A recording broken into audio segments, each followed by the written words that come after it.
Bismillahirrahmanirrahim. Assalamualaikum warahmatullahi wabarakatuh. Alhamdulillahirabbil alamin wa bihi nasta'inu ala umurid dunya waddin. Wassalatu wassalamu ala asyrafil anbiya'i wal mursalin nabiyina Muhammadin wa ala alihi wa sahbihi ajma'in. Amma ba'd. Usikum wa iyaya bitaqwallah faqad fazal muttaqun. Ayyuhal ikhwah wal akhwat, a'azzanallahu wa iyyakum ajma'in. Alhamdulillah, kembali kita memuji Allah Subhanahu wa taala, di mana pada kesempatan pagi yang berbahagia ini kita masih diberikan kesehatan dan juga kesempatan. Dengannya kita bisa melanjutkan kuliah Thib Nabawi kita secara online, yang mana pada kesempatan pagi berbahagia ini insya Allah kita akan mengkaji penyakit terakhir yang ada di buku ini, yaitu penyakit tifus, ya, atau sering kita sebut tipes, ya. Baik ikhwan wal akhwat, teman-teman semuanya, kita akan memulai dulu mengenal apa itu tifus, ya, agar nanti bisa kita menjaga diri darinya. Tifus, ya, atau disebut juga tifus perut, merupakan infeksi pada usus yang berimplikasi pada seluruh jaringan tubuh. Penyakit ini disebarkan dari kotoran ke mulut dalam makanan dan air yang tercemar, dan sering timbul dalam bentuk wabah atau epidemi, yaitu penduduk jatuh sakit secara bersamaan. Di antara berbagai penyakit infeksi yang kadang-kadang dinamakan demam, tifus perut merupakan salah satu penyakit yang paling berbahaya. Ya. Jadi tifus ini, ya, sebenarnya memang penyakit yang menyerang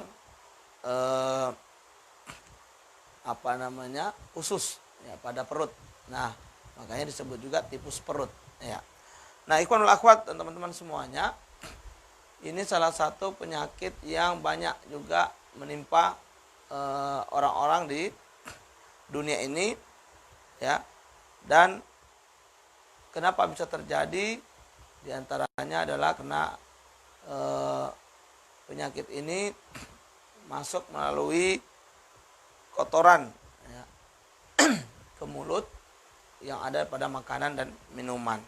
Nah, tifus perut termasuk jenis demam yang paling berbahaya yang menyerang manusia.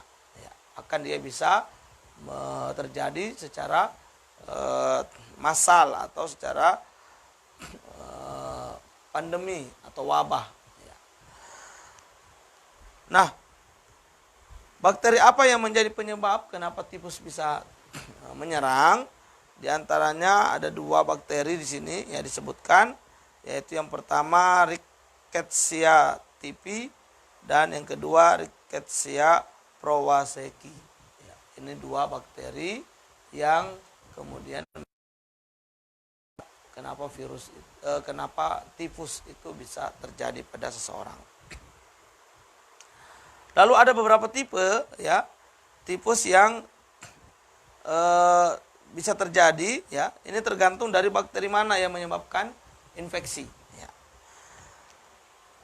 Rickettsia typhi merupakan tifus endemik yang biasa terjadi di area tidak higienis dan kawasan miskin dengan temperatur yang dingin. Tifus ini biasa disebut demam bui. Bakteri ini disebarkan oleh kecoa, lalat, dan musang terbang. Kasus tifus ini sering terjadi di Amerika Serikat, bagian selatan, dan tenggara. Masa inkubasinya 2-3 minggu. Risiko paling berat adalah terjadinya kematian. Ini tipe tifus yang pertama yang disebabkan oleh jenis bakteri Rickettsia typhi tadi, ya. Biasanya terjadi di kawasan kumuh, kawasan miskin yang bersuhu dingin, ya, yang mana bakterinya bisa dibawa oleh kecoa, ya, oleh lalat dan juga musang terbang. Yang berikutnya Rickettsia prowazekii merupakan epidemik. Ya. Kalau yang tadi tipusnya endemik, ini epidemik. Ini terjadi pada seseorang yang pernah terjangkit tifus atau reaktivasi. Ya, jadi bahasanya itu berulang. Ya. Jadi setelah pernah kena tifus dahulu, lalu kemudian bakteri itu kembali hadir, ya, dan menyebabkan tifus yang berulang atau disebut dengan tifus reaktivasi. Ya, orang yang pernah terserang tifus, ya, sebelumnya dan kemudian bangkit lagi. Nah, Ikhwanul akhwat, ya, dan teman-teman semuanya, selanjutnya seorang yang menderita tifus menunjukkan hasil tes darah, ya, sebagai berikut. Di antaranya rendah kadar sodium, rendah kadar albumin, enzim di dalam liver meningkat tajam, terjadi keluhan di sekitar ginjal, antibodi yang dihasilkan sangat tinggi. Ini di antara hasil dari cek darah pada penderita tifus. Ya. Jadi kalau ini terjadi, biasanya ini menunjukkan ciri-ciri tifus, yaitu apa? Rendah kadar sodium, rendah kadar albumin, enzim di dalam liver meningkat tajam, terjadi keluhan di sekitar ginjal, dan antibodi yang sangat tinggi. Komplikasi yang terjadi: pneumonia, kerusakan sistem saraf bagian tengah, renal insufficiency. Ini 3 hal yang bisa menjadi timbul komplikasi, ya, ketika tifus itu menyerang. Ya. Kemudian tanda-tanda yang bisa kita lihat dari penyakit tifus: minggu pertama awalnya mirip dengan demam atau influenza. Ini tanda pertama, ya, pada pekan pertama. Yang berikutnya sakit kepala dan leher. Ya. Misalnya kaku, ya, terasa kaku di leher, ya, kepala terasa sangat, ya, sakit. Panas naik sedikit demi sedikit setiap hari sampai 40 derajat atau lebih. Seringkali nadinya relatif lambat dibandingkan tingginya panas. Kadang-kadang terdapat muntah, menceret, atau sembelit. Ya. Ini pada pekan pertama. Lalu pada pekan kedua atau minggu kedua, panas tinggi, nadi relatif lambat. Mungkin terlihat bercak merah muda pada badan, badan menggigil atau gemetar, mengigau atau delirium, yaitu penderita tidak dapat berpikir dengan jelas. Yang berikutnya lemah, berat badan menurun, tubuh kekurangan cairan. Ini tanda pada pekan kedua. Kemudian pekan ketiga atau minggu ketiga, jika tidak terjadi komplikasi, panas dan tanda-tanda lainnya akan hilang perlahan-lahan. Ya. Ikhwanul akhwat yang dimuliakan Allah Subhanahu wa taala, ini tanda yang sering muncul pada penderita tifus. Ya. Jadi ada 3 pekan yang perlu menjadi perhatian penting. Pekan pertama, pekan kedua, dan pekan ketiga. Ya. Saya ulangi, tanda-tanda ini bisa menjadi perhatian agar kalau ada hal ini terjadi, maka itu menandakan bahwa kita atau Anda sedang terserang tifus. Pekan pertama yaitu yang bisa kita lihat awalnya mirip dengan demam atau influenza. Ya. Jadi seperti flu, ya, demam dan flu. Sakit kepala dan leher, panas naik sedikit demi sedikit setiap hari sampai 40 derajat atau lebih. Seringkali nadinya relatif lambat dibanding tingginya panas. Kadang-kadang terdapat muntah, menceret, atau sembelit. Pekan kedua, panas tinggi, nadi relatif lambat, mungkin terlihat bercak merah muda pada badan, badan menggigil atau gemetar, mengigau atau delirium, yaitu di mana penderita tidak dapat berpikir dengan jelas, lemah, berat badan menurun, tubuh kekurangan cairan. Dan pada pekan ketiga, jika tidak terjadi komplikasi, panas dan tanda-tanda lainnya akan hilang perlahan. Lalu bagaimana pengobatannya? Apa yang bisa kita lakukan untuk upaya pengobatan pada penyakit tifus? Yang pertama, dapatkan segera pertolongan dokter atau petugas kesehatan terdekat. Yang kedua, turunkan panasnya dengan kain basah yang dingin. Yang berikutnya, berikan cairan yang banyak, sup, sari buah, dan minuman untuk mengembalikan cairan dalam tubuh. Yang berikut, berikan makanan yang bergizi, kalau perlu dalam bentuk cairan. Yang berikutnya, penderita harus tinggal di tempat tidur sampai panasnya hilang sama sekali.